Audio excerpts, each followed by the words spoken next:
با یک پارت دیگه از رستوران گردی، پارت دومش آقا اینا بعد غذا بخوریم. به به غذای خوشمزه.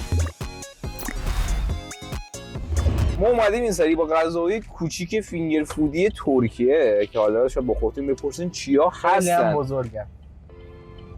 حالا من دیگه نمیدونم شما معیاراتون چیه. غذایی که ما داریم الان ایتون رو صفحه واسهتون میاره. ما این سری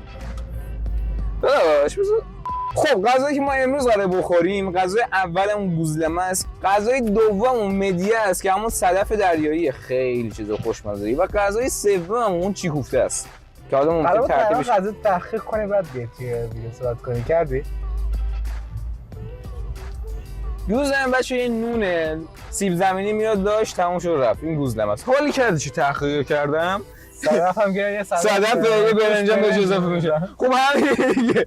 چی گفته چی بود؟ چی گفته چند ماده گیاهیه که در کنار همدیگه میان و چی گفته رو تشکیل میدن. چی گفته؟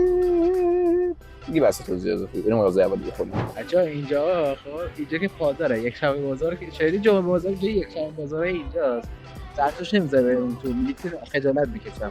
خیر من همچین حرفی نزدم، بعد اصلا میکروفون به دست توضیحات میدی. مهم نیست. بچا اینجا همه گوزلمه چیه؟ نگاه کن گوزلمه چی؟ گوز نیست، گوزه، ما بهش میگیم گوز. های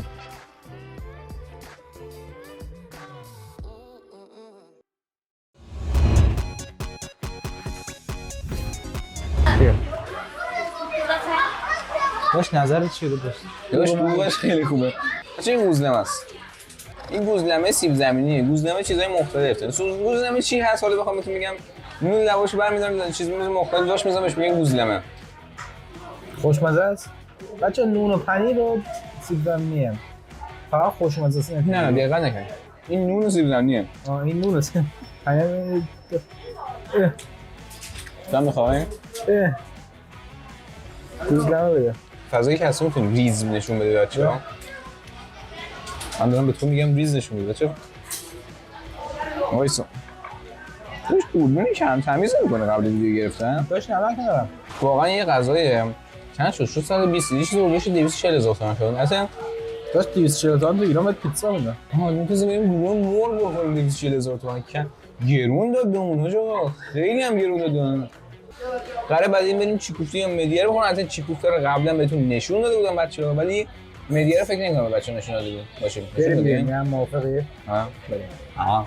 وام. یه سوال، کاربرد ماشین چیه وقتی قرار نیست ازش بذار استفاده کنیم؟ من تو این ترافیک ماشین رو تکون. بابا ترافیک گذاشت چند ماشین واقعا ترافیکی نبود. این داره بهونه میاری، همینقدر بیشتر ترافیک نیست. از اینجا تا اون ته. تا اون ته. فقط داره بهونه میاری.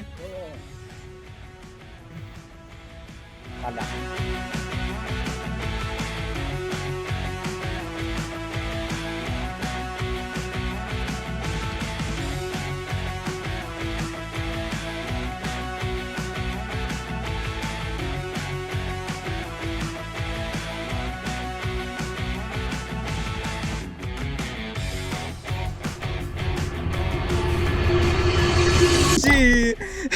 غذا گرفتی پولشو دادیم یا ندادیم؟ مشتی؟ غذا میگیری و پولشو بدی. بعد طرف هم داد غذا رو، نگو پول و اینجور چیزا، طرف داد غذا. ویدیو گرفت. آره هول شد بنده خدا. شوهرم گفت شماره‌ام بهت میدم سری ویدیو رو واسه منم بفرست اینجور چیزا. گفتم اوکی. بعد یادش مثلا پول بگیره. وای آدم بریم بهش پول بدیم. وای داشتی نذارم بشه. درس اخلاقی میدی، غذا میگیرین پولش بهش بدین. مرسی. آره بچه‌ها. مثل ما دازه نمیشه. مرسی. الان دوزم. اون سمت راستم دو تا ستاره ببینم. ما بعد از که رفتیم پول یارو رو دادیم اومدیم خیلی زشت شد ناموسا. آره طرف فکر من پولش دادیم. من پول ندادیم. گفت نه دادی گفتم ما پول اضافه بگیم ندادیم. میگه نه اول با چیکوفته شروع کنیم. موافقم. مدی یه ذره خوردن سخته. پیکو زبرش خود بزنم که نوناش خود بخوره. چیکوفته شورش بابا. چیکوفته بچه خودش غذای تندیه. همون بعد ما بهش گفتیم تند بگیر. ما تند حواسم نبود. توش گفت تندش کنیم. مثلا ذهنم در یه چیزی بود. گفتم اوکی بابا تند بزن. تند زد. چیکوفته خودش تنده. چیزی تنده. نظر چیه داشتم چی کوفته؟ حتی چی کوفته که دیده همه سبزیجاته ولی خیلی خوشمزه است. ساندویچ با سس انار و کالباس بیونجه منجه اینجور چیزاست. بچه خطکش داره تصمیمش. مثلا نشون داده بچه‌ها تحلیل کردی؟ بچه‌ها چی گفتن؟ به بچه‌ها. یه رستورانشو طرز پختشو اگه پختی نه اینا رو نشون دادیم. مدیه تو ایران داریم مثلا همچین چیزی رو با همچین سبک اصلا نداره. اینا مدیه رو بچه‌ها همون اصلا صدف غذای و دریایی اصلا من صدف رو ندارم تو غذا دریایی. بعد اینا این شکلی مثل دره برش می‌داریم. بعد اینو که برداشتیم به عنوان قاشق اینو میاریم می‌زنیم. نگاه بچه‌ها بین دو لایه صدف برنجه. نکنید بینش برنجه. بعد اینو با آب لیمو می‌تونیم با آب لیمو بی آب لیمو با هر چیزی که دوست داری میل بکنید که الان آب لیمو نمی‌ذارم چون کسی کارش زیاده. به به به به. آب نزن دیگه آب لیمو. مزهش واقعا چکه برش صدف بچه‌ها. سلامتیتون بچه‌ها ایشالله همین جمع 100,000 تایی بریم گرونترین صدف استانبول بخوریم. فکر نکنم گرونترین صدف چه تارگت عجیبی هم انتخاب کردی. اون زمانی که ما اومدیم ترکیه اینا دونه 2 لیر بود. الان 14 لیر. الان 14 لیر یعنی تمام یعنی 7 دوست دارم خیلی زیاد بشه چون خیلی میاد تا یک ویدیو دیگه مراقب خودتون باشید. طرف زنگوله تمام تماشا کردید دمتون گرم تماشا کردید دوست داشتید تماشا کردید عشقی کردید تماشا کردید دمتون گرم تماشا کردید دمتون گرم بریم برای پشت صحنه سیگما بوی چه افتو سوزناکه. چی رو بابا اشاره ندیدم میزنم داد چه خوشگله چه کجایی اینقدر خب لعنتت کنم. پوینت اخلاقیه با کوروش ویدیو نگیرید. الو چیکار می‌کنی؟ تو چی کار می‌کنی؟ من دارم ویدیو میگیرم.